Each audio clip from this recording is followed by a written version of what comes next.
আসসালামু আলাইকুম। আমি রান্নাঘরে আপনাদের স্বাগত জানাই। চলে আসলাম নতুন আরেকটি ভিডিও নিয়ে। আজকে রান্না করব কাঁচা কলা দিয়ে ডাল দিয়ে। তো প্রথমে যে ২ পদের ডাল নিয়ে নিয়েছি। ডালটা ভিজিয়ে রেখে দেব। তারপরে যে কলা কেটে নিয়েছি, কলা কেটে ভিজিয়ে রেখেছি। এবার চলে আসলাম রান্নাতে। কলা, ডাল সব নিয়ে নিয়েছি।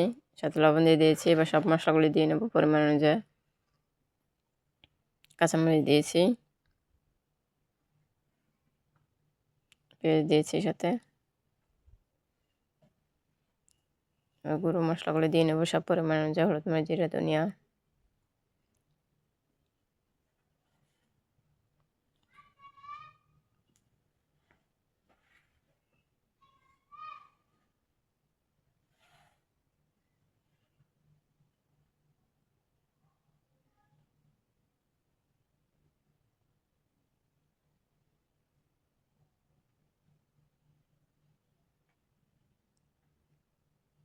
এবার দেবো আদা রসুন বাটা।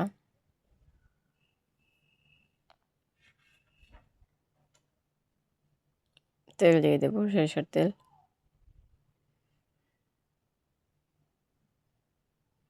দিয়ে মাখিয়ে নেব।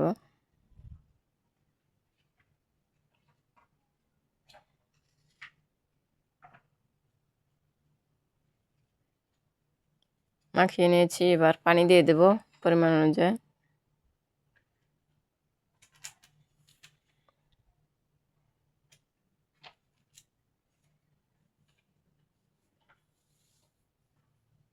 পানি দিয়ে তারপরে যে রান্নার জন্য বসিয়ে দিয়েছিলাম, অনেকক্ষণ জাল করে নিয়েছি। ডালটা হাফ সিদ্ধ হয়ে গেছে। এবারে টমেটো দিয়ে দেবো সাথে।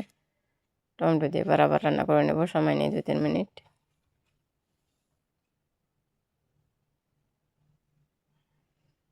এভাবে ডাল রান্না করলে সব কিছুর সাথেই খাওয়া যায়। রুটি, পরোটা, ভাত সব কিছুর সাথেই খাওয়া যায় এবং টেস্টও হয় অনেক। আপনারাও খেয়ে দেখবেন। আর আমাদের ভিডিওটি ভালো লাগে থাকলে অবশ্যই লাইক করবেন, কমেন্ট করবেন, চ্যানেলটিকে সাবস্ক্রাইব করবেন, ভিডিওটি শেয়ার করবেন।